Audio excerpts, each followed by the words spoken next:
Si est-il la question que tout le monde se posait depuis l'annonce de la retraite d'Hugo Lloris il y a quelques semaines de ça. Recordman du nombre de sélections en équipe de France, le gardien de but champion du monde en 2018 a annoncé qu'il en avait terminé avec les Bleus, préférant se consacrer sur son club et garder plus de temps pour sa famille. Un coup dur pour Didier Deschamps, qui a donc dû trouver un nouveau leader pour son équipe, mais celui-ci ne sera pas Antoine Griezmann. La star de l'Atlético Madrid avait pourtant toutes les qualités requises, mais un autre joueur a hérité du brassard, Kylian Mbappé. L'attaquant du Paris Saint-Germain, pourtant seulement âgé de 24 ans, a trouvé grâce aux yeux du sélectionneur, qui a donc décidé d'en faire son nouveau capitaine.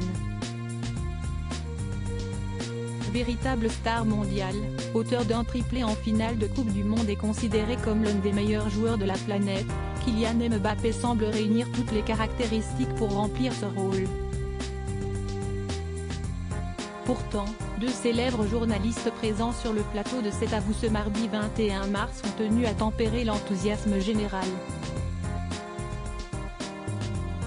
Mohamed Bouafsi, journaliste de l'émission de France 5, a fait un petit rappel en préambule: il va devoir montrer que si est un grand joueur en dehors du terrain aussi.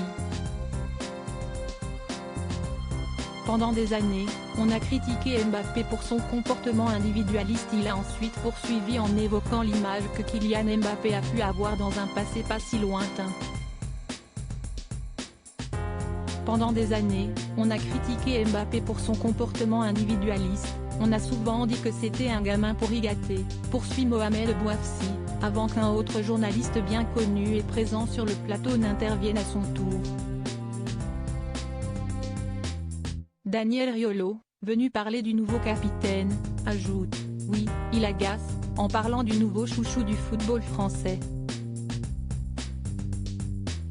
Si le diagnostic posé par les deux journalistes peut paraître dur, le compagnon de Géraldine Maillet termine sur une note bien plus positive. J'ai quand même l'impression que dans le vestiaire des Bleus, toute la nouvelle génération qui est arrivée est quand même vraiment derrière lui, conclut Daniel Riolo.